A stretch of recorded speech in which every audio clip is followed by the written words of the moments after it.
ആലപ്പുഴക്കാരെല്ലാം ഇന്ന് പൊട്ടിച്ചിരിച്ചിട്ടുണ്ടാവും.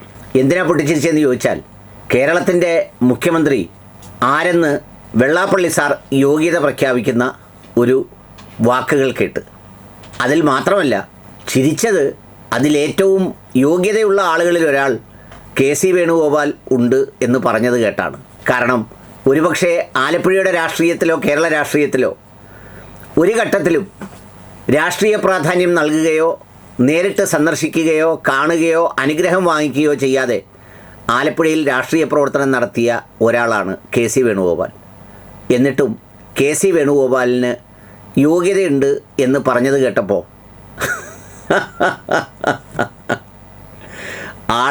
ആളുകളെ തിരിച്ചറിയുന്നതിൻ്റെ ഒരു ഭാഷ്യമാണ് ഞാൻ ഓർത്തുപോയത്. അത് ആലപ്പുഴക്കാർക്ക് നന്നായി അറിയാം.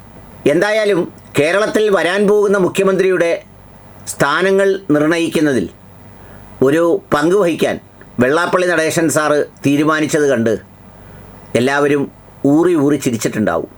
കാരണം ഈ ഇലക്ഷനുമായി ബന്ധപ്പെട്ട് ഏറ്റവും എടുക്കാച്ചരക്കായി മാറുകയും എടുത്തുപയോഗിച്ചവർ പോലും അത് അപകടമാണെന്ന് തിരിച്ചറിഞ്ഞ് പെരിയെ വോളിയം കുറച്ചു വെക്കുകയും ചെയ്ത മനോഹരമായ ഒരു വാൽവ് റേഡിയോ ആണ് വെള്ളാപ്പള്ളി നടേശൻ സാറ്.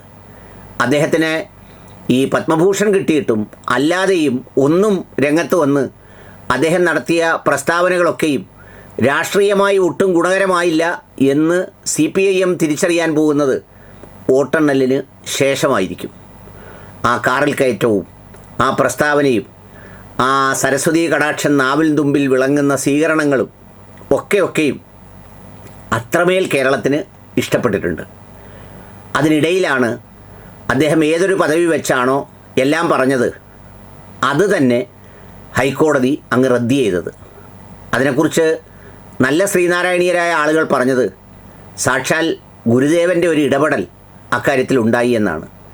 അതിനൊക്കെ ശേഷം, ശാന്തതയ്ക്ക് ശേഷം അദ്ദേഹം ഇപ്പോൾ പ്രത്യക്ഷപ്പെട്ട ഏതായാലും കേരളത്തിൻ്റെ മുഖ്യമന്ത്രിമാരെ തീരുമാനിക്കുകയാണ്.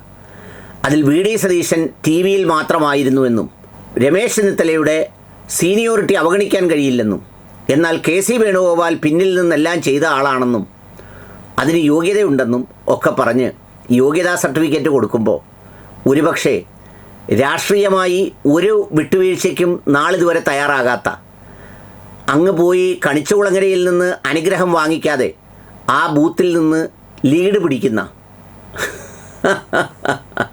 ഒരു നേതാവാണ് കെ.സി. വേണുഗോപാൽ.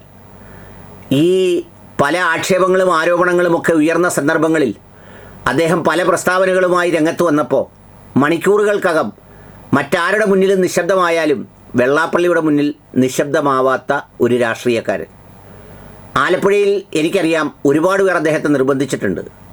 ഒന്ന് കാണണം, രഹസ്യമായി കാണണം, അല്ലെങ്കിൽ ഒന്ന് ബന്ധപ്പെടണം എന്നൊക്കെ പറയുമ്പോൾ അതിൻ്റെ ആവശ്യമില്ലെന്ന് വളരെ നിസ്സാരമായി ജനങ്ങളോടൊപ്പം നിന്ന് തെളിയിച്ച ആളാണ് കെ.സി. വേണുഗോപാൽ. അതുകൊണ്ട് വെള്ളാപ്പള്ളി നടേശൻ സാറിൻ്റെ ഈ സർട്ടിഫിക്കറ്റ് കണ്ടപ്പോൾ എനിക്ക് ചിരിയാണ് വന്നത്. അവിടുത്തെ ആളുകൾ ആരും അദ്ദേഹത്തെ കാണാതിരിക്കില്ല. ഇപ്പോൾ സാക്ഷാൽ നമ്മുടെ ജി. സുധാകരൻ സാറ് പോലും പോയി കണ്ട് അനുഗ്രഹം തേടി. ഒരുപാട് ആളുകൾ രഹസ്യമായി പോയി കണ്ട് അനുഗ്രഹം വാങ്ങിക്കും, പരസ്യമായി അത് ചിത്രത്തിലിടുകയോ അല്ലാതെ ഒന്നും ചെയ്യില്ല. പക്ഷേ രഹസ്യവും പരസ്യവുമായി അങ്ങനെ പോയിട്ടില്ലാത്ത ഒരാളാണ്. അത് ഇന്നും ഇന്നലെയല്ല, അദ്ദേഹം ആലപ്പുഴയിൽ മത്സരിക്കാൻ വന്ന് തുടങ്ങിയ കാലം മുതൽ. കാരണം അന്ന് മുതൽ തന്നെ വെള്ളാപ്പള്ളി നടേശൻ സാറിൻ്റെ ഒരു ടാർഗറ്റായിരുന്നു കെ.സി. വേണുഗോപാൽ. ഏതായാലും ഇപ്പോൾ അദ്ദേഹം സ്നേഹാലിംഗനം ചെയ്യുന്നത് പോലെ അമർത്തി ആ സ്നേഹം പ്രകടിപ്പിച്ച് കെ.സി. വേണുഗോപാലിനെ വേദനിപ്പിക്കരുത് എന്നാണ് കെ.സി. വേണുഗോപാലിൻ്റെ രാഷ്ട്രീയം ആലപ്പുഴയിൽ അറിയാവുന്നവരെല്ലാം വെള്ളാപ്പള്ളിയുടെ പ്രസ്താവന കേട്ടപ്പോൾ ഓർത്തിട്ടുണ്ടാവുക.